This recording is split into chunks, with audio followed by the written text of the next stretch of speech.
Hi guys, I'm Luke. I'm Ainsley. And once again, we are Scream Queenie. Hey, we hope everyone's doing okay. Thank you guys so much for watching our content and for sharing and doing all those cool things. So we're going to do another video game review this evening. We are going to be reviewing a game, and it's been out for a little while, and we just recently got around to playing it. And I felt like we got through it pretty quickly, considering all. But it is called Resident Evil Village. And granted, we didn't play it through like every possible, like we didn't go to every house and turn it red. Yeah. We didn't get 100. We didn't 100% the thing. We got close, but we didn't 100%. There was a couple of them that we couldn't figure out how to get into. There was one night, no joking. I think for like 3 hours we were trying to get into one of those houses. But I mean, we did all of the main quests, and I want to say, I think when I looked at it, I think we were like 94% completed on it. So Ainsley, you don't this is like, since we've been doing, then you haven't probably a long time in my entire life. But I mean, we had an original Nintendo and an Atari, and that was a long time ago. Ages ago. Okay. I'm not gonna age myself. And other than that, like for years, I've never played video games like this, and I still suck at shooting. Alright, yeah, that's what I was gonna have you talk about, is just like, because I play a lot of video games. I mean, and I have for years and years and years.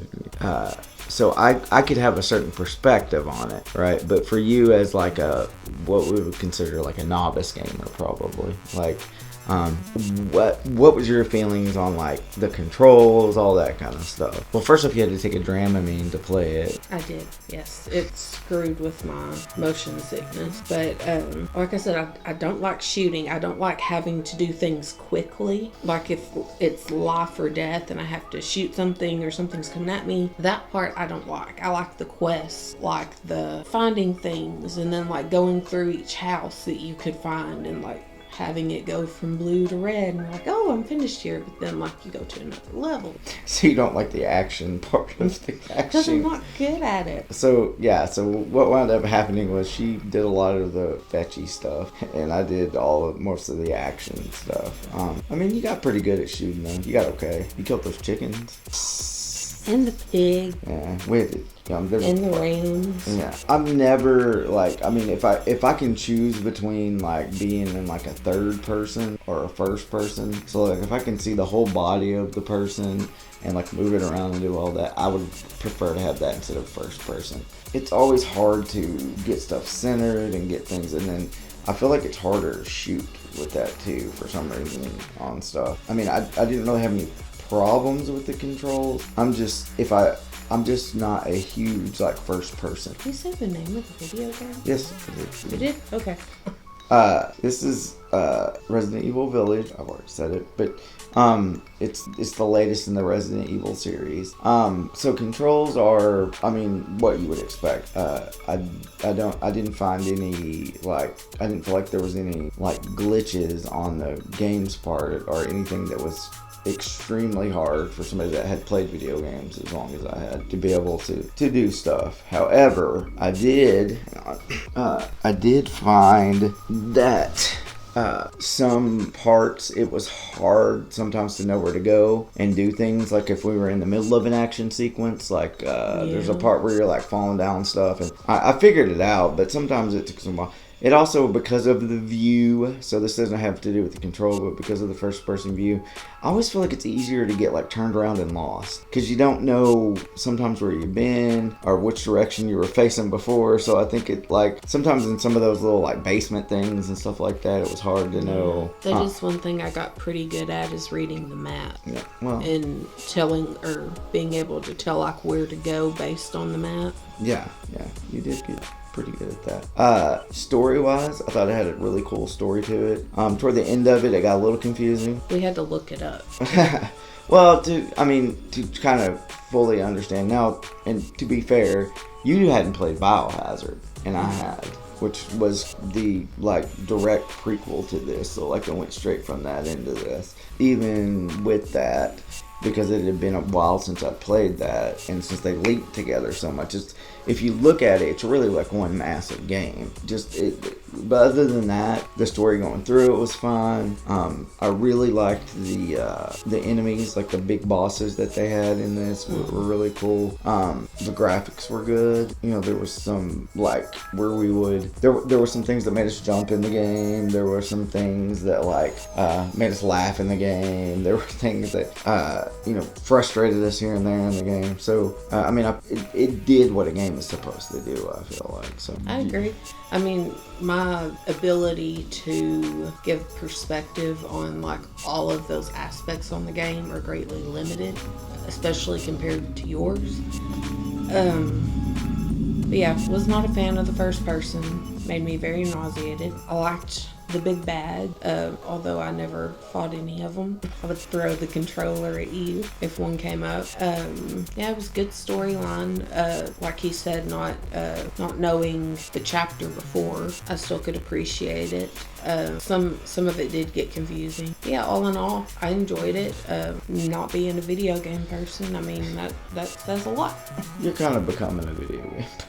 I'm working on it. Yeah. But like you played Mario Party and everything over. I thought that the voice actors were really good in this too. Like I said, the graphics were really good. There was a lot of gore, especially in those boss battles, and there were the way that they were able to like do some twists and stuff throughout the story, where you thought one thing was going on and then it wasn't.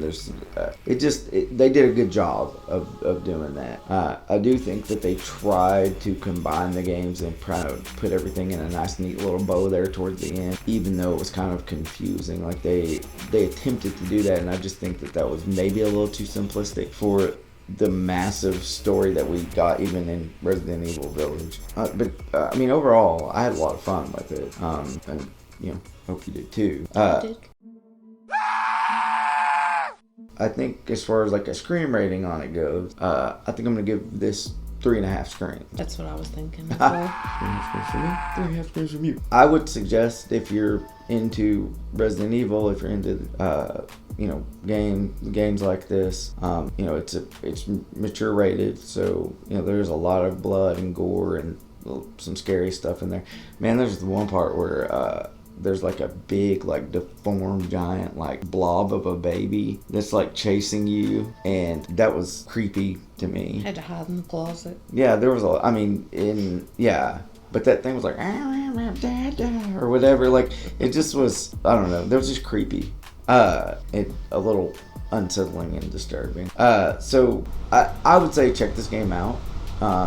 And I have it on PlayStation 5, but it's on Xbox, PlayStation right now. So, and I think probably by this time, because it's a little bit older, it's probably on sale for like quite a bit less. So if you haven't played it yet, go on and play it and let us know what you think. You as a novice gamer, I'd say try it. Yeah. Okay. Do you think, so you think that some people with your level of experience with gaming would have some problems with it though? Without guidance, yes.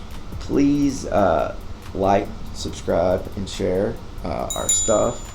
Let us know if there's any video games we don't know about that you would like us to review, any movies that are either coming out or currently available anywhere on streaming.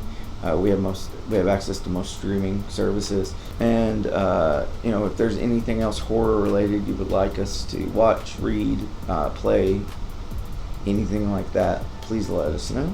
I've been Luke. I've been Ainsley. And we are Scream Queenie.